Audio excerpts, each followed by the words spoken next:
এবার জ্যাকি শ্রফের নকল করলেই বুঝবে ঠেলা। এদিকে হইচই পড়ে গেল শিল্পা শেট্টির ছেলেকে নিয়ে। কেউ করছে প্রশংসা, আবার কেউ নিচ্ছে মজা। বাট কি এমন হলো? এছাড়া বল দেখিয়ে আবার viral Janhvi Kapoor. And finally থাকছে প্রভাসের সালার 2 নিয়ে এমন একটা আপডেট সামনে আসলো, যেটা শোনার পর অনেকে এক্সাইটেড, আবার অনেকেই পাচ্ছে ভয়। প্রথমেই আসি জ্যাকি শ্রফের কাছে। শোনা যাচ্ছে এবার জ্যাকি শ্রফ দিল্লি হাইকোর্টে একটা রিফট করেছে। সেটা হলো তার পার্সোনালিটি প্রোটেকশনের জন্য।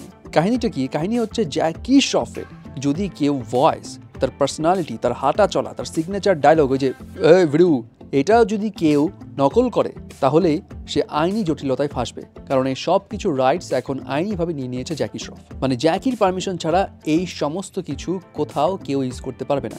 জ্যাকির দাবি জ্যাকিকে নিয়ে নানা রকম মিমস বানিয়ে তাকে ছোট করা হয়েছে। আবার সে এটাও বলে তার অনেক পপুলার ডায়লগ, তার সিগনেচার কথা বলার স্টাইল, এগুলো দিয়ে অনেকে টি শার্ট বানায়, মগ বানায়, যেগুলো সেল করে অনেকেই খুব টাকা কামাচ্ছে, কিন্তু তার কোনো রাইটস নাই। সো এইসব বিষয় দেখে সে ডিসিশন নিয়েছে, অনেক হয়েছে ভাই, আমার পার্সোনালিটি আমার কাছেই থাকবে, কেউ এটা নকল করতে পারবে না। এদিকে হঠাৎ ভাইরাল শিল্পা শেট্টির 11 বছরের ছেলে ভিয়ানের একটা ছবি, যেখানে দেখা যাচ্ছে ভিয়ান এই বয়সে 6 প্যাকস বানিয়ে ফেলেছে।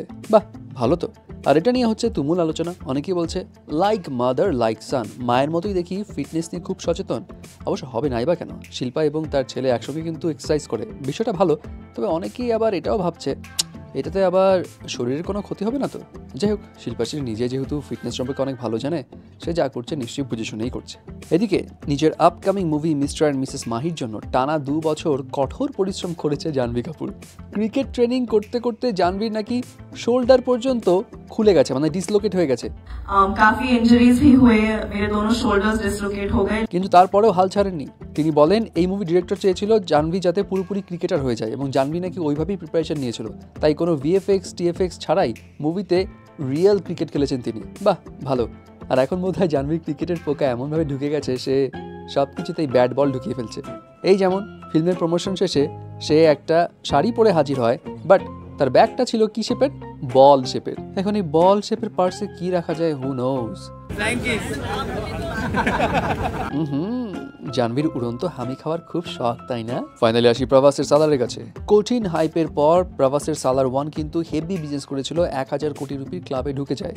কিন্তু অনেকেই একটা বিষয় নিয়ে একটু আপসেট ছিল, সেটা হচ্ছে এই পুরো 3 ঘন্টার মুভিতে প্রভাসের ডায়লগ ছিল মাত্র 4 মিনিটের মতো। মানে প্রভাসের ডায়লগ ছিল না বললেই চলে, তার এক্সপ্রেশন, তার অ্যাটিটিউড, তার অ্যাকশন, এই সব কিছুর উপর বেস করেই ছিল, যেটা দেখে অনেকে খুব খুশিও হয়েছিল, আবার কেউ কেউ বলেছিল না পাওয়ারফুল ডায়লগ থাকলে আরও জমতো।